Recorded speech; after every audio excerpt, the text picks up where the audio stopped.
Hi అండి, welcome back to Rajahmundry site talks. ఈరోజు మరి కొత్త ప్లాట్తో అయితే మేము ముందుకు వచ్చేస్తున్నామండి. చూడండి, ఇది ఏరియా వచ్చేసి కొంతమూరు అండి. Manish function hall back side Rajarajeshwari మాత టెంపుల్ దగ్గర డిటీడీసీ లేఅవుట్ వెంచర్ అయితే ఉందండి మనకి.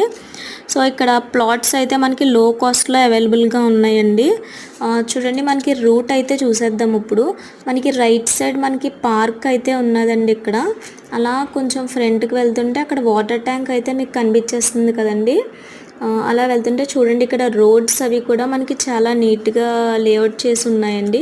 చూడండి, కొన్ని బిల్డింగ్స్ అయితే మనకు ఆల్రెడీ కన్స్ట్రక్ట్ అయిపోయే ఉన్నాయండి ఇక్కడ. సో అలా కొంచెం ఫ్రంట్కి వెళ్తుంటే మనకి చూడండి, అక్కడ పిల్లలు అయితే ఆడుకుంటున్నారు కదండి. అలా నీట్గా మనకి రోడ్స్ అయితే వేసేసి ఉన్నాయి, తార్ రోడ్స్.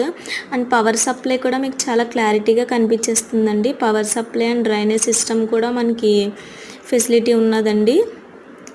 ఇవేనండి ప్లాట్స్, మనకి అవైలబుల్లో ఉన్న ప్లాట్స్ ఇవే. చూడండి, అక్కడ 2 లైన్స్ అయితే మీకు చూపించేశాను కదండి. అండ్ రైట్ సైడ్ వచ్చేసి మీకు 3rd లైన్ కూడా ఉంటుంది, అది కూడా చూపిస్తాను. సో ఈ 3 లైన్స్లో మనకి ఈస్ట్ వెస్ట్ ప్లాట్స్ అయితే అవైలబుల్గా ఉన్నాయండి.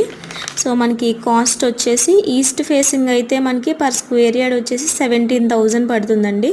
అదే వెస్ట్ ఫేసింగ్ అయితే పర్ స్క్వేర్ యార్డ్ వచ్చేసి 16,500 అండి. ఇలా చూడండి, మనకి బల్క్గా బిల్డింగ్స్ అయితే కనిపించేస్తున్నాయి. అలాగా చాలా కన్స్ట్రక్షన్ అయితే అయిపోయి ఉన్నాయండి బిల్డింగ్స్. కొన్ని అయితే మనకి జరుగుతూ ఉన్నాయి, కన్స్ట్రక్షన్ అయితే జరుగుతున్నాయి. సో ఇక్కడ క్లైమేట్ కూడా చాలా పీస్ఫుల్గా ఉందండి. మీరైతే తప్పకుండా ఈ సైట్ని అయితే విజిట్ చేయండి. ఇంకా డీటెయిల్స్ కోసం స్క్రీన్ మీద ఉన్న నెంబర్ని కాంటాక్ట్ చేయండి. అలా లైక్ చేసి సబ్స్క్రైబ్ చేయండి. Thank you.